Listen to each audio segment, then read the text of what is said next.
exciting recipe for you today. We are going to be making chocolate pumpkin pecan cake, and this is not a recipe of my own. It comes from gourmetgirlcooks.com, and I will have a link to her website down below, as well as a link directly to this recipe. This recipe is completely wheat-free, gluten-free, grain-free, no sugar added. So if you're interested in any of those things, I highly recommend you check out her website, because this is the first recipe I made from her, and I am so impressed. It was very easy to do, and they turned out wonderful. They're so rich and chocolatey that you're not going to feel deprived or like anything is missing at all. So if you're interested in seeing how I made these, then just keep watching. Okay, so let's get started. The ingredients you're going to need for this recipe are 2 cups blanched almond flour, ½ cup ground flax seeds, 5 tablespoons unsweetened cocoa powder, 1½ cups granulated sweetener, 1 tablespoon coconut flour, ½ teaspoon salt, 1 teaspoon baking powder, 1 teaspoon baking soda, and 2 teaspoons of cinnamon, 3 large eggs, 1 teaspoon vanilla extract, a 15-ounce can of pumpkin puree, 2/3 cup buttermilk, 1/3 cup oil, 1 cup chopped pecans, ½ cup bittersweet chocolate chips. Okay, to start this recipe, we just go ahead and mix all of the dry ingredients together. The blanched almond flour,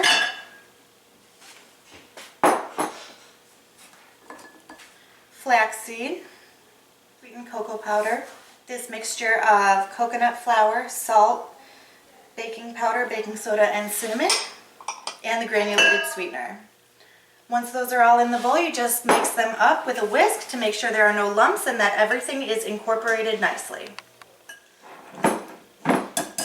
Okay, so now that that is all sifted together nicely, we are going to move on to the wet ingredients. In a separate bowl, we are going to mix the wet ingredients together. So we're going to start by putting the pumpkin puree into a separate bowl.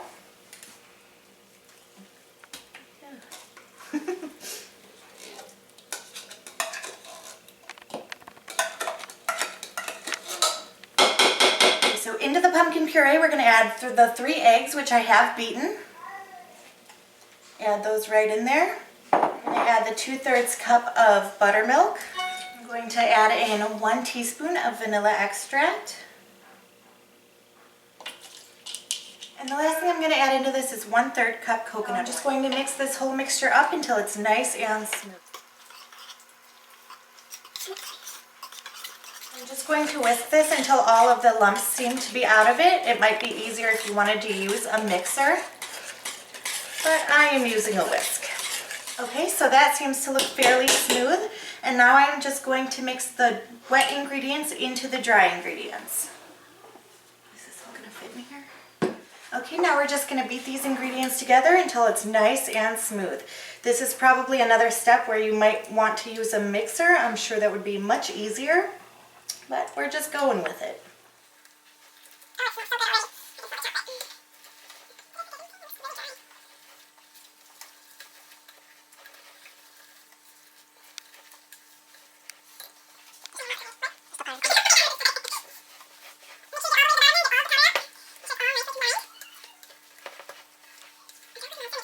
Okay, so now that the mixture is all whipped together, we are going to pour it into a greased 9 by 13 inch baking pan, and we're also going to set our ovens to 350 degrees.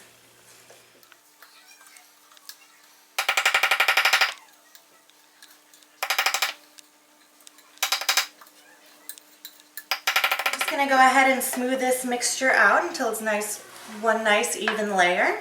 Okay, there we go. That looks pretty good. Okay, so on top of this, we're going to sprinkle our 1 cup of chopped pecans. We're just going to spread them out fairly evenly.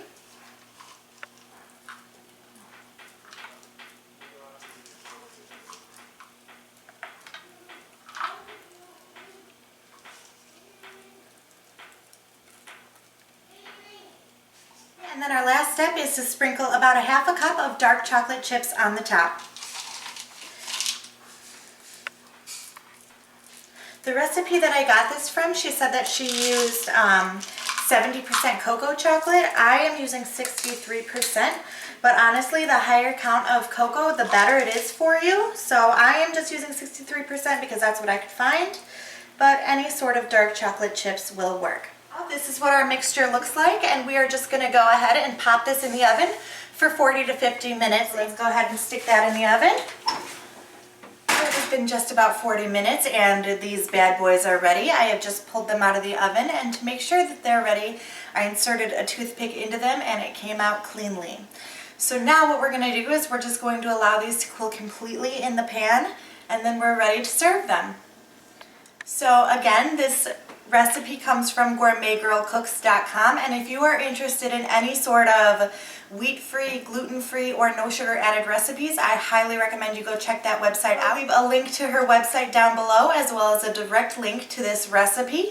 So make sure you go ahead and check that out. All of her recipes look absolutely amazing, and the pictures are beautiful, and I can't wait to try more of them.